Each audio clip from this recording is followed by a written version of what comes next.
मनुष्य का बुढ़ापे तक कौन साथ निभाता है। दर्शक बंधुओं, आज मैं आपको एक ऐसी कहानी सुनाने जा रहा हूं जो आपके जीवन में बहुत ही उपयोगी सिद्ध होगी और यह कहानी आपको बताएगी कि मनुष्य का सच्चा साथी कौन होता है जो उसके बुढ़ापे तक साथ देता है। यह कहानी आपको ये भी बताएगी कि मनुष्य अमीर कैसे बनता है और गरीब कैसे बनता है।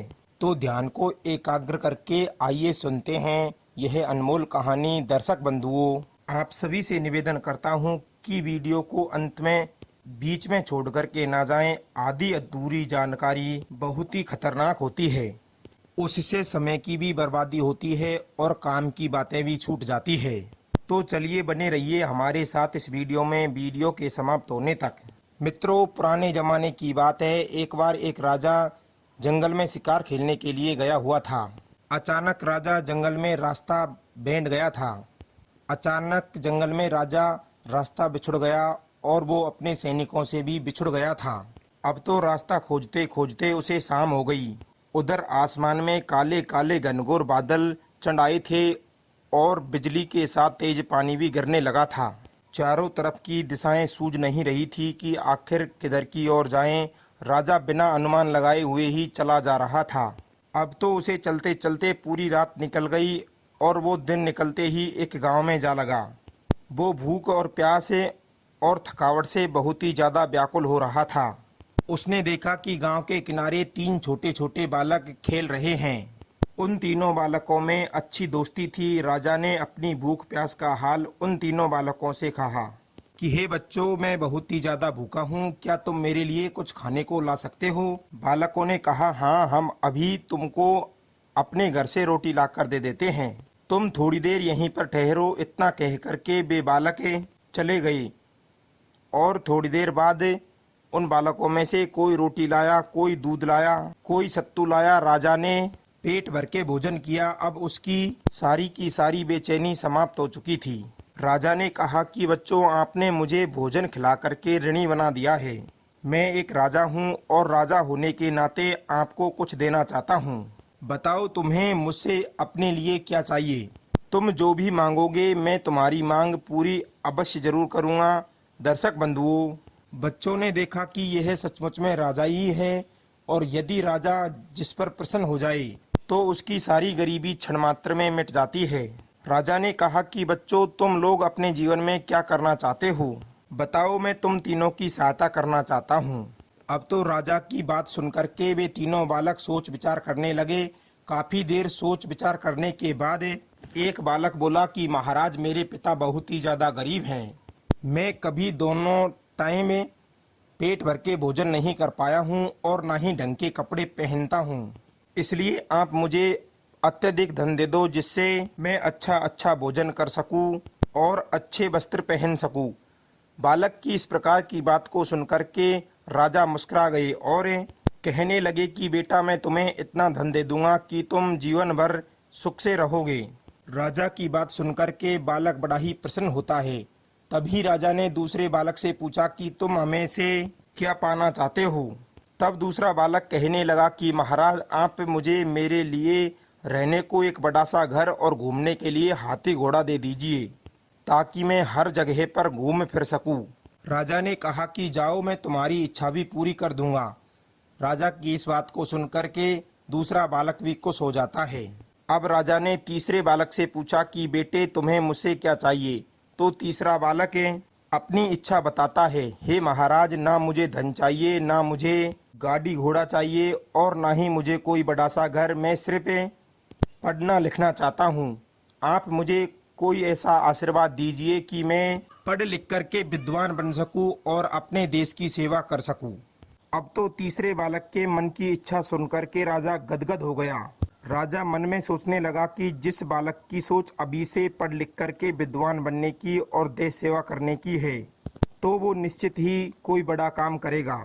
ऐसी सोच वालों को तो सहायता रूपी पंख मिल जाने चाहिए। राजा ने कहा कि बेटे, तुम जहाँ तक भी पढ़ोगे मैं तुम्हारी सारी शिक्षा का प्रबंध करूँगा। सुनकर के बालक बड़ा ही प्रसन्न होता है। अगले दिन राजा ने अपने मंत्री और नौकर चाकरों को भेजकर एक बालक को खूब सारा धन भिजवा दिया और दूसरे बालक के लिए बड़ा सा घर और हाथी घोड़ों की व्यवस्था कर दी और तीसरे बालक के लिए उत्तम शिक्षा का प्रबंध कर दिया। तीनों बालक अपनी अपनी जिंदगी जीने लगे, अपने अपने कर्मों के अनुसार आगे बढ़ने लगे। बालक ने खूब ध्यान से पढ़ाई की और दिन रात मेहनत करके कुछ ही दिनों में वो एक बहुत बड़ा विद्वान बन गया। समय आने पर राजा ने उसे अपना मंत्री नियुक्त कर लिया। धीरे धीरे 10 वर्षें बीत गई। एक दिन राजा अपने महल में बैठे हुए थे। अचानक से उसे वर्षों पहले की घटना याद हुई कि एक बार मैं जंगल में भटक गया था और भूख से व्याकुल होकर के एक गांव में जा लगा था। वहां पर मुझे 3 बालक मिले थे, उन्होंने मुझे भोजन कराया था। तब मैंने उनसे उनकी इच्छा पूछी और उनकी इच्छा अनुसार मैंने उन्होंने जो भी मांगा तो मैंने उन्हें वही दिया।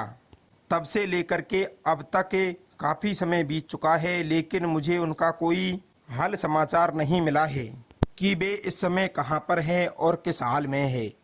दर्शक बंधु, राजा की उनसे मिलने की तीव्र इच्छा हुई। राजा ने अपने मंत्री से कहा कि तुम्हारे साथ वर्षों पहले 2 बालक थे जिन्हें को मैंने खूब सारा समय हाथी घोड़ा और बंगला दिया था। वे उस समय किस हाल में है और मैं चाहता हूँ कि मैं उन तीनों से एक साथ मुलाकात करूँ।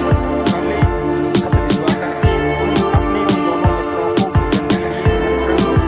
मित्रों, राजा के कहने पर मंत्री ने उन दोनों को भेज करके खबर करवा दी कि कल राजा साहब के दरबार में तुम्हें आमंत्रित किया गया है।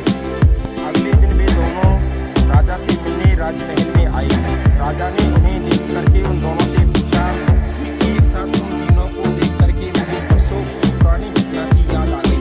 तुम तीनों को एक साथ देख करके मैं बड़ा ही खुश हूँ। तुम्हारे एक मित्र के बारे में तो मैं अच्छी तरीके से जानता हूँ क्योंकि वो मेरा मंत्री है, परंतु मैं तुम दोनों का हालचाल जानना चाहता हूँ कि तुम कैसे हो और क्या करते हो।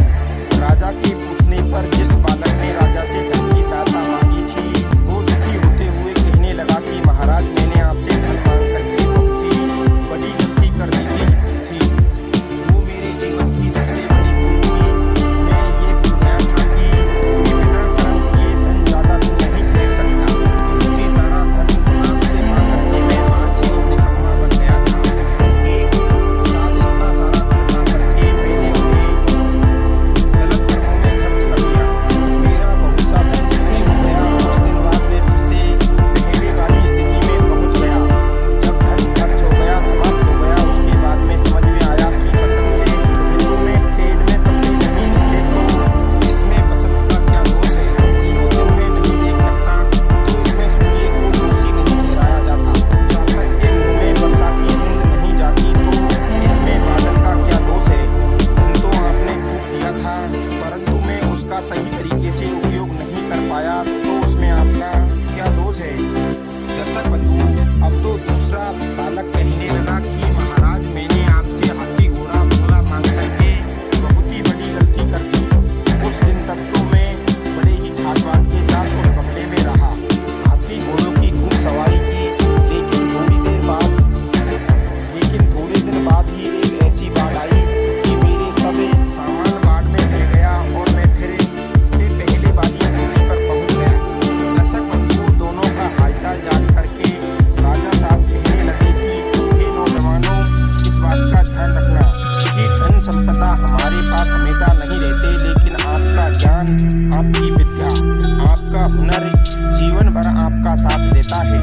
आपके ज्ञान को कोई जला नहीं सकता, कोई छीन नहीं सकता, कोई चुरा नहीं सकता, परंतु धन को हर कोई चुरा कर ले जा सकता है। शिक्षा ही मनुष्य को महान और बुद्धिमान बनाती है। कहते हैं कि 3 पुरुष ही इस पृथ्वी का समस्त सुख भोगने में समर्थ होते हैं। नंबर 1 सूरवीर, नंबर 2 विद्यावान और नंबर 3 जो राजा आदि की सेवा करना जानता हो। दर्शक बंधु, विद्या ही मनुष्य के बुढ़ापे तक, मृत्यु तक साथ निभाने वाली चीज है। इसलिए धन के पीछे मत भागो, ज्ञान अर्जित करो, विद्यावान बनो, धन तो स्वयं ही आपके पीछे भागने लगेगा। दर्शक बंधु, ये कहानी आपको कैसी लगी आप हमें कमेंट में जरूर बताना। मिलते हैं अगली वीडियो में नई चर्चा के साथ। आप सभी का बहुत बहुत धन्यवाद। जय श्री कृष्णा मित्रों।